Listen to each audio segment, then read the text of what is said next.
brings patients to isolation is that these ulcers, they have an unpleasant odor, so it's very difficult for these patients to deal with this kind of chronic skin ulcers.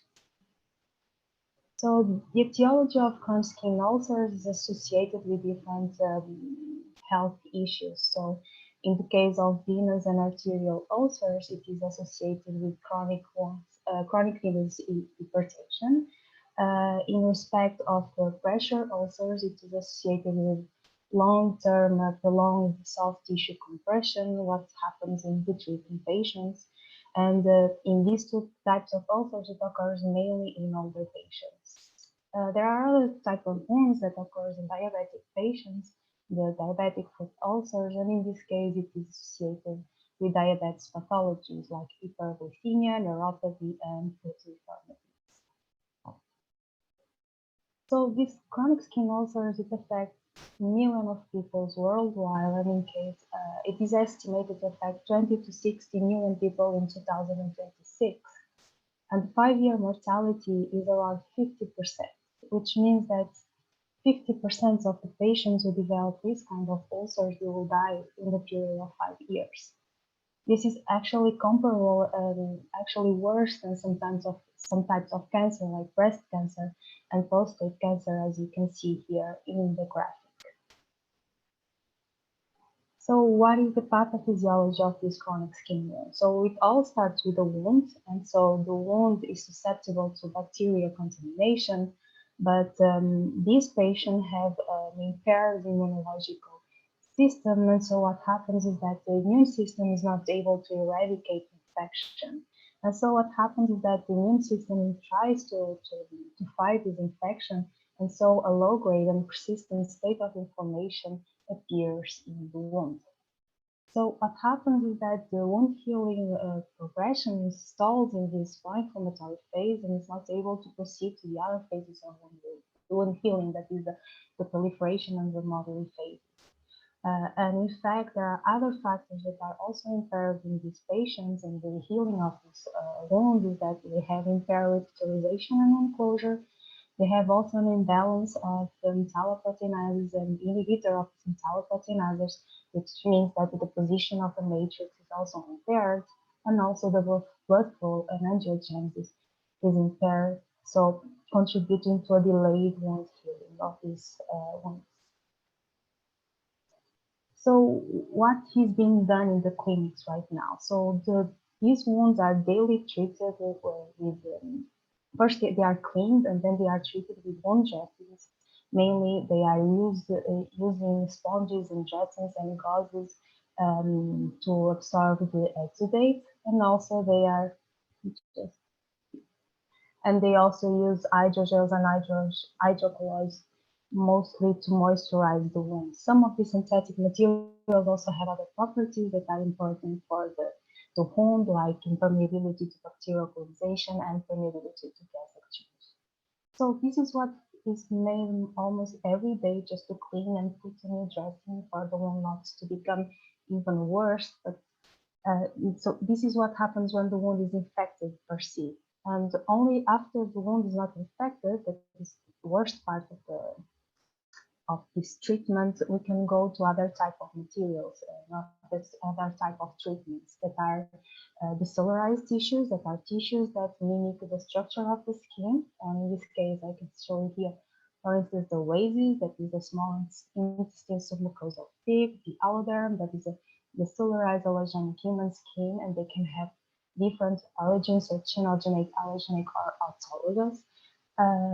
There are other treatments that can also be used that are the biomaterials, and in this case I'm showing you the Integra. That's one of the most used and most known, that is made of type 1 collagen and chondroitin sulfate. So in this case, once again, mimicking the structure and the extracellular matrix of the skin.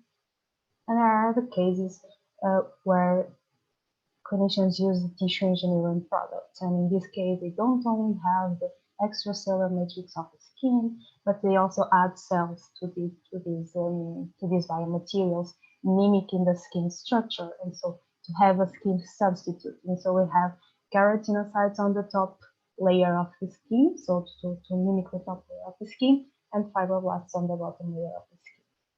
What is known is that these advanced treatments, for sure, they improve the healing rate of these wounds, but in fact, they are not effective. So most of the cases, the foot amputation is the final scenario in these patients. And so this is why there are different things under research right now, and biomaterials and tissue engineering-based treatments are one of them.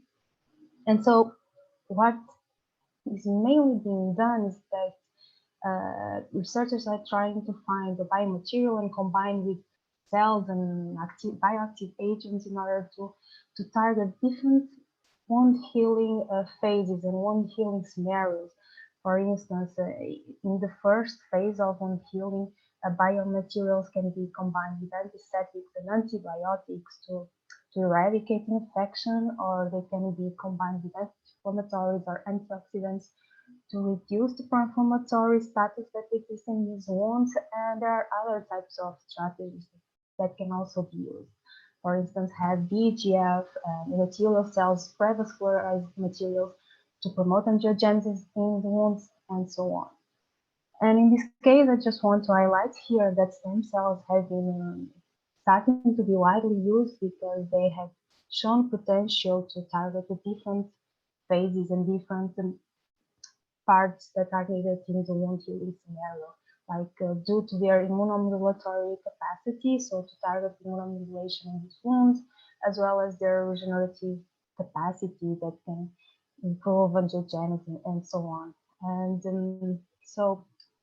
taking all these into consideration, I'm going to show you now some of the advances that have been done in our lab. We have tried different strategies, but today I'm going to show you my experience and what we think that could be a good strategy to improve the healing of these chronic skin ulcers.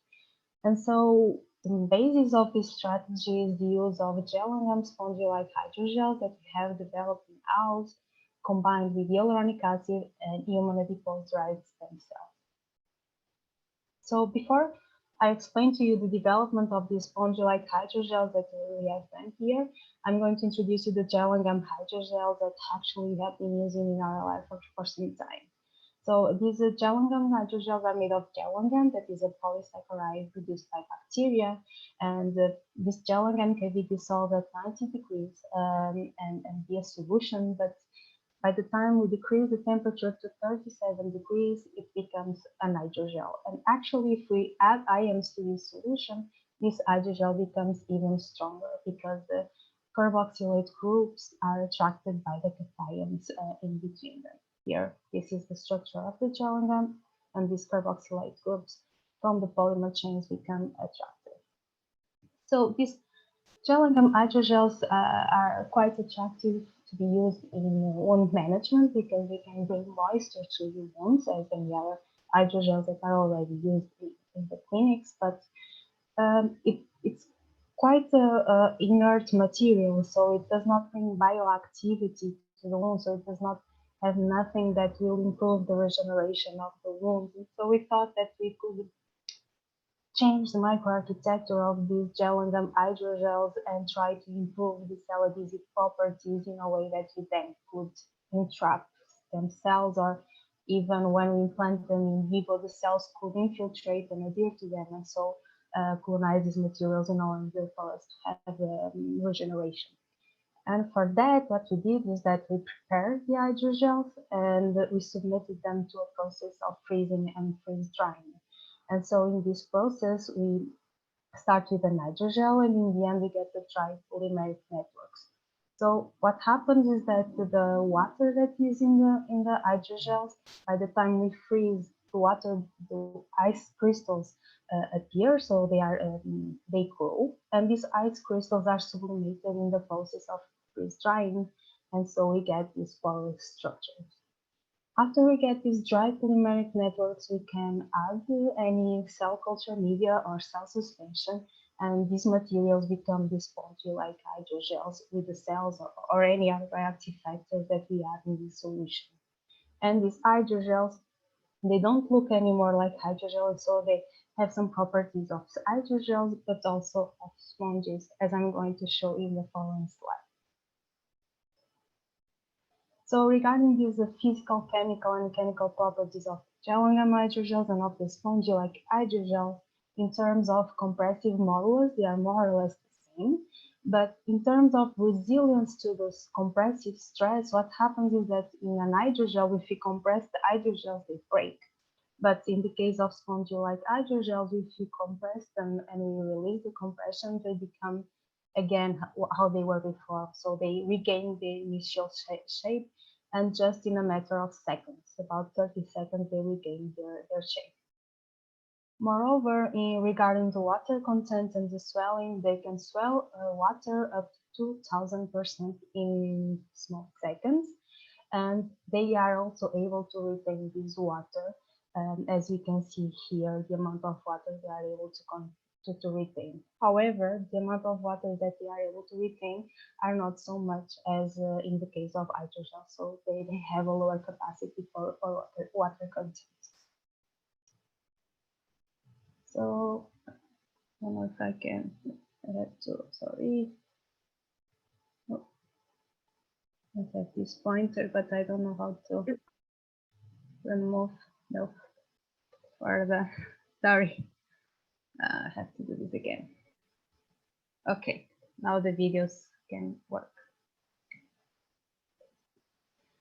So as I was saying, these biomaterials, they are able to absorb water very fast, as you can see here in the first video.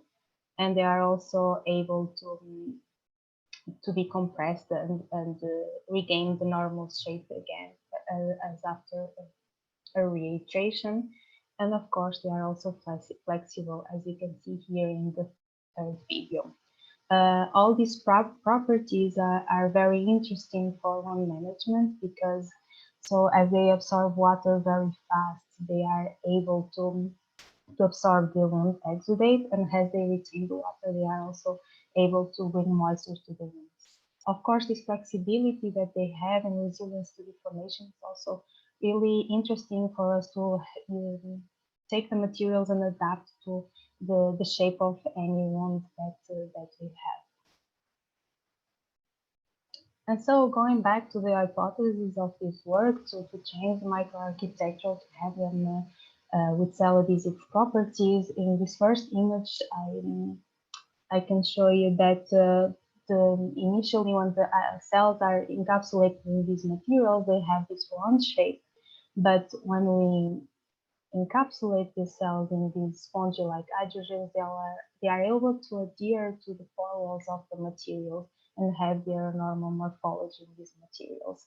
This is a serum-dependent process because by the time we remove the serum to the media, the cells are not able to adhere.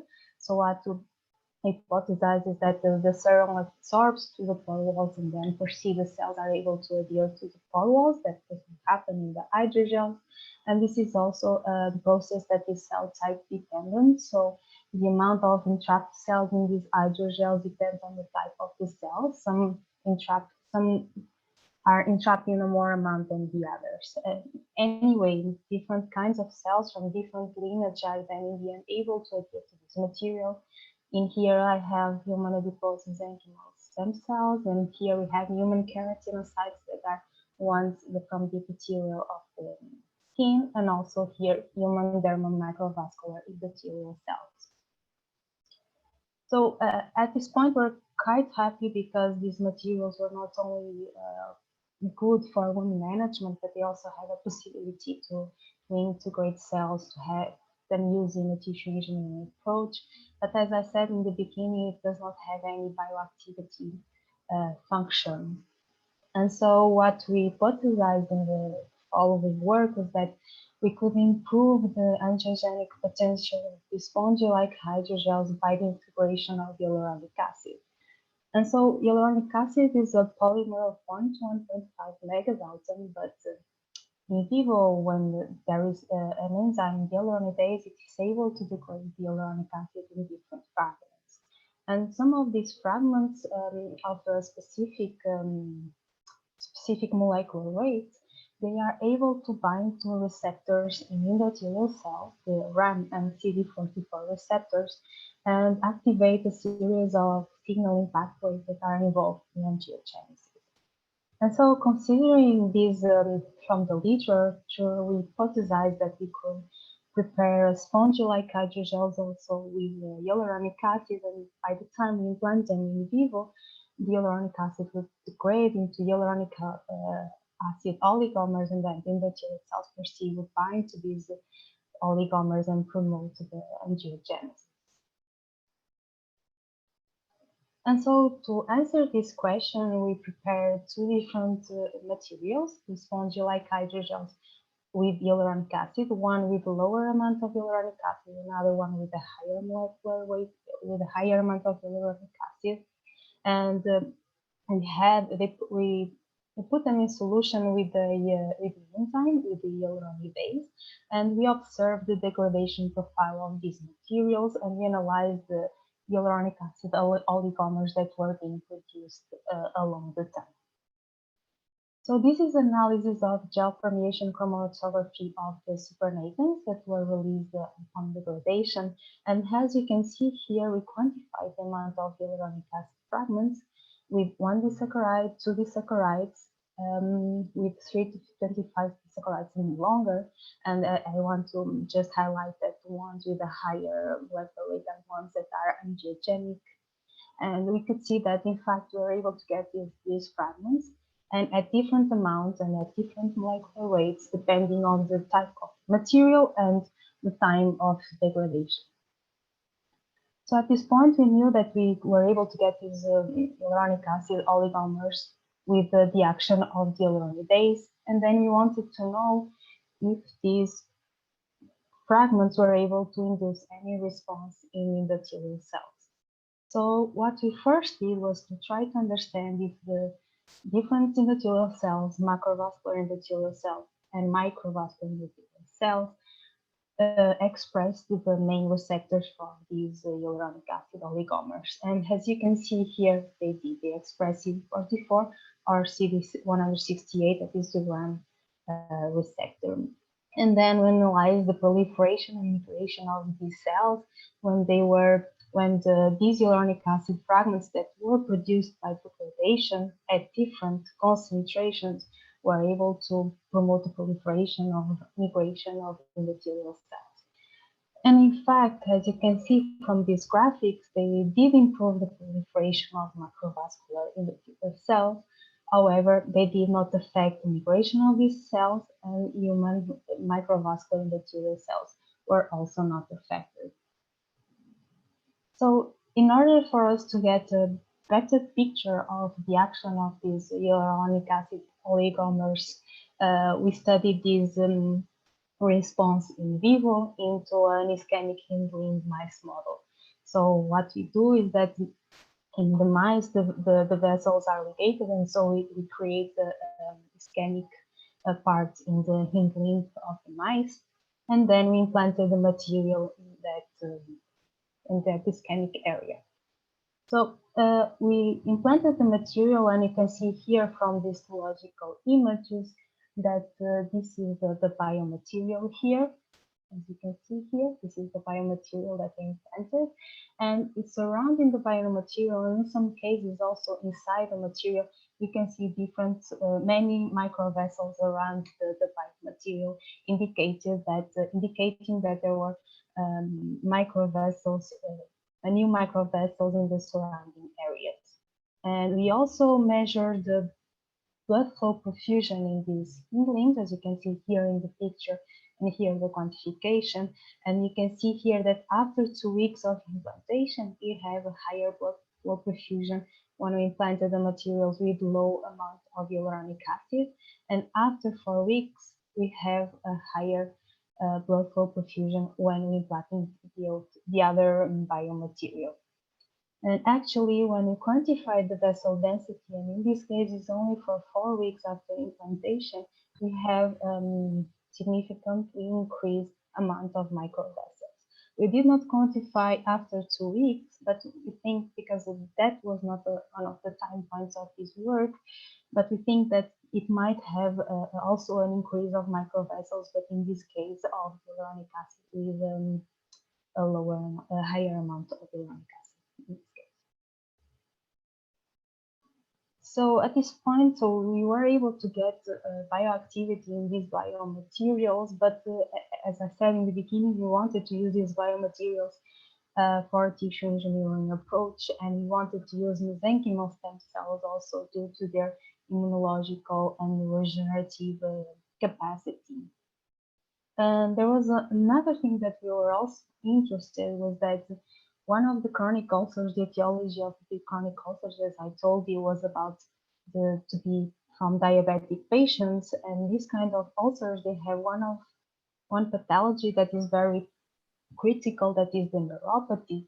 And so taking this in consideration, we wanted also to try to improve the neuroregeneration of these wounds in this type of patients, because this is something that leads to the reappearance of new wounds after one of the ulcers was recovered. And so for that, we also wanted to analyze if we were able to differentiate mesenchymal stem cells into a Schwann cell-like lineage that are able to repair and contribute to neuroregeneration. And so taking this in consideration, so what we did is that we used the gellan gum and the hyaluronic acid spongy-like hydrogels, and we entrapted the human adipose stem cells, and we cultured them in normal conditions or in neurogenic conditions. First, we analyzed if the cells were able to be differentiated into Schwann cell lineage, and then we also implanted these materials into the wounds of diabetic mice in order to have a model that was could provoke the development of a chronic wound.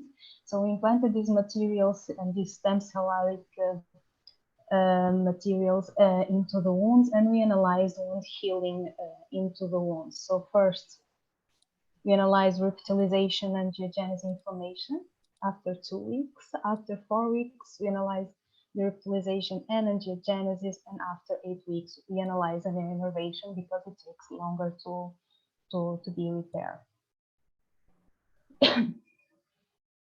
So starting from the part of the differentiation to the neurogenic lineage, it was very difficult because we used human adipose stem cells, and they already expressed all the main Schwann cell markers that are indicated here, as you can see in the immunocytochemistry images. Anyway, we used the 3 different culture conditions that were known from the literature to promote this differentiation, because in the literature they said that this was something that could happen. So we used one of 3 different cocktails of neurogenic media for 2 weeks, and we analyzed the other things such as the morphology of the cells and the release of neurotrophic factors. And as you can see here, there were some different medias change the morphology of the cells, but regarding the neurotrophic factors production, there were some variants, but none of them were significantly, statistically significant. So anyway, we proceeded this strategy and encapsulated these cells within the materials, and we cultured them for 2 weeks with or without these neurogenic media, and we implanted into the site of the wounds. So our main groups were the control, the material alone, and the material with stem cells, or the stem cells conditioned with neurogenic media. And first we analyzed the wound closure, and you can see here that there was no statistically significance, although there was some tendency for an increased wound closure with the last group. And we also analyzed the re-epithelialization. And as you can see here, in green and red, you can see here that there is no gap, so it means that the wound was closed. So there was one re-epithelialization already after 2 weeks, but when we analyzed after 4 weeks, the wounds were not only closed, but if you see here in these 2 groups where the stem cells were added, the epidermis was much mature and much more thicker, as you can also see here in this graphic with an increase of the epidermis thickness. And this might be explained by the increased proliferation of the keratinocytes in these groups, as you can see here by these stained cells with Ki67, that is a proliferative marker. So in here, I can show some of these logical images of the wounds after 2 and 4 weeks. And here is the material. And as you can see here, cells are able to infiltrate within the material. And we can see already after 2 weeks that the shape of the wound is completely different when we have the material with the conditioned cells. So the material seems to be already degraded at this time point. And after 4 weeks, there is no signs of the material in the wound area. And in fact, we can see here in this 3-chromosome staining that there is a lot of matrix deposition, and it's also visible some wound vessels. And if you look further and we see this group, the last group, we can also find some hair follicles in this wound area. So it seems that in this last condition, the wound healing is progressing much farther than the other conditions. So regarding the other parts of the wound healing that occurs in wound healing, we also analyze the angiogenesis after 2 weeks. And in this case, we have an increased angiogenesis when we use the material alone with the hyaluronic acid, which actually it confirms the other work that it was angiogenic. And after that, we also analyze the inflammation. And so for that, we stained the CD86 and CD163 macrophages. And what we observed was that in the groups where we used the stem cell, there was a higher content of anti-inflammatory CD163 macrophages than in the other groups. So it seems that as we have more anti-inflammatory macrophages, the wound healing is progressing much further from the inflammatory to the proliferation or remodeling phases of wound healing. Surprisingly, regarding the neuroinnervation, we were expecting that the cells that were conditioned with neurogenic media were able to improve the neuroinnervation, but this was not what happened. What happened was that we had a better innervation when we used the stem cells alone, and this was detected by quantifying the amount of nerves that were existing in the epidermis of the skin.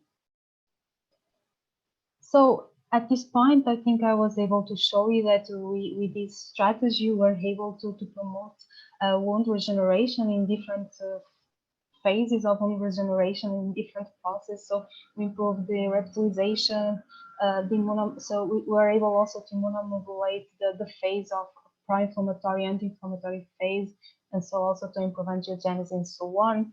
And so right now, what we want is to continue this work, to try to understand if this strategy is really going to work in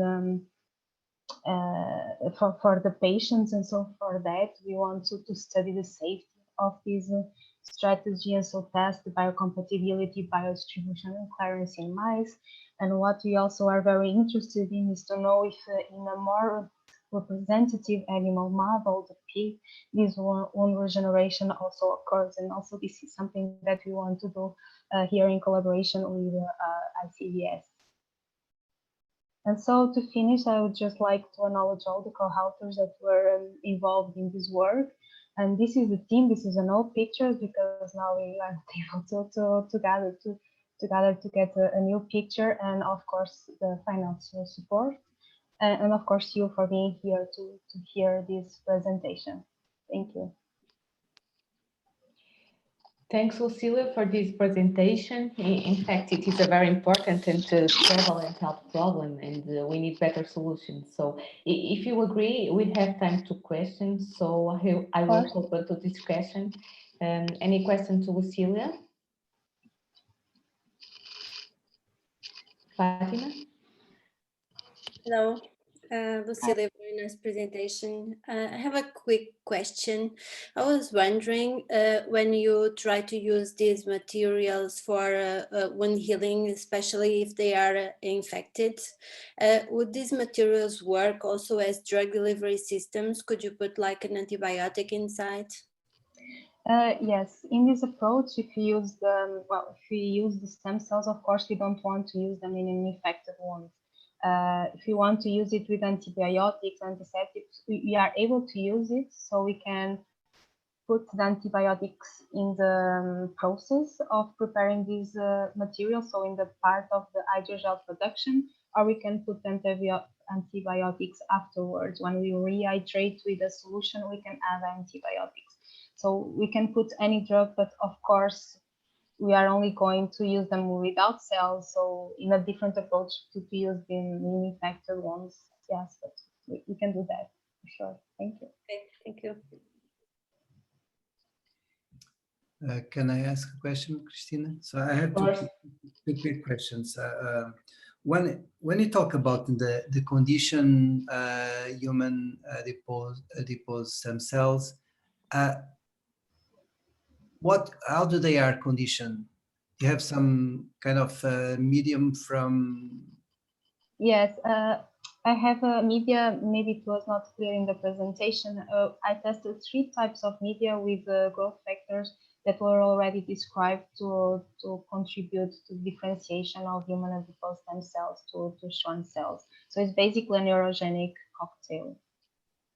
But do you have an idea of the main components and the proportion of the components that in this conditioned medium that? Yes.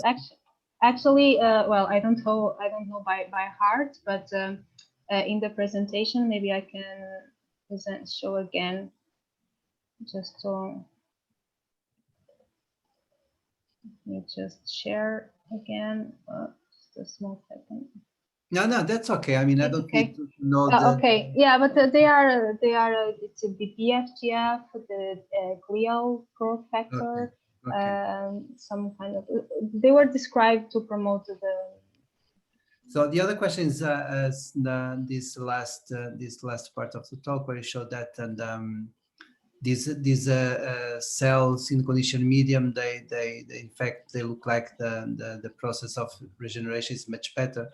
And that associates with an increase in the number of inflammatory macrophages. Do you have any idea of the profile of these cells in terms of cytokine profile, metabolic profile of these cells? Well, actually, this result was really surprising, because what we wanted is to condition the cells in order that we have neuroinnervation.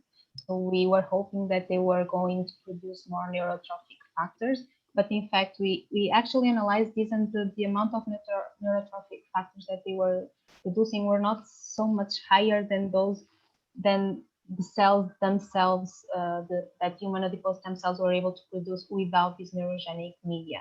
And actually what we observed was that the cells that promoted neuroinnervations were not the ones that were conditioned, were the stem cells cultured in standard conditions.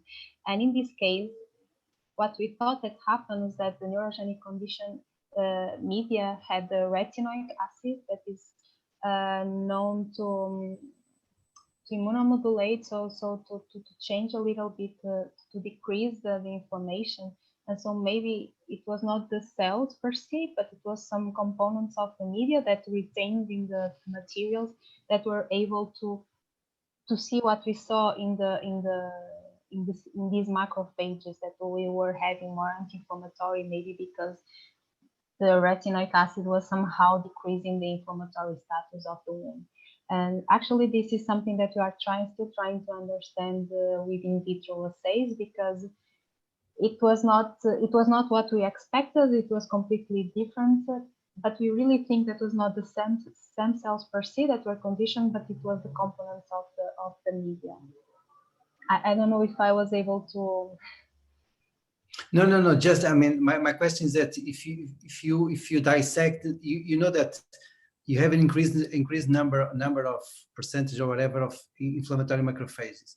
Do you know what they are producing? What molecules what they are doing there? We didn't analyze that, but in fact, this is something that we should. What we know is just from the literature that, of course, you have from when we in a wound healing scenario, if you have more M2 macrophages, the wound healing progresses more faster than when we have more N1 macrophages. But we didn't analyze that. But this is actually something that we could analyze in the future. Yeah, so and now that you were talking about these neuropeptides and neuromediators, there's a very interesting work in the recent years on the crosstalk between innate lymphocytes and the neuropeptides, which I think that would be interesting for you guys to check in the skin. These innate lymphocytes. Actually, we never got deep into lymphocytes. We just stuck on macrophages and neutrophils because it's more an innate response. But actually, maybe lymphocytes could also be, because these are very chronic. And these lymphocytes, they work kind of an interface between the innate and the acquired immunity. So in the mucosa and skin, these cells, they have an important role. And an important role between this neuroimmune crosstalk, which is something that also seems to interest you. Okay, thank you so much for that perspective. Do you have an explanation to the neoinnervation is higher at the stem cells alone condition? Yeah, this is something that we really want to go deep and understand, but of course, we know that stem cells per se are able to secrete different growth factors and neurotrophic factors. And in fact, we analyzed some of the release of these neurotrophic factors, and they were able to produce them.